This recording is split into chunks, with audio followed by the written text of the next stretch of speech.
You ask Tiger to solve. This deals with linear equations with one unknown.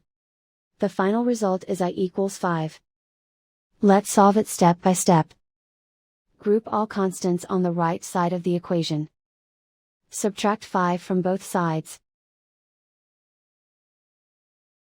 Group like terms. Simplify the arithmetic.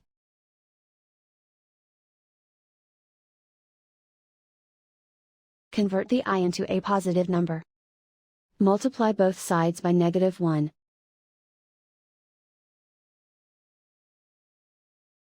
Remove the ones. Simplify the arithmetic. And so the final result is I equals 5.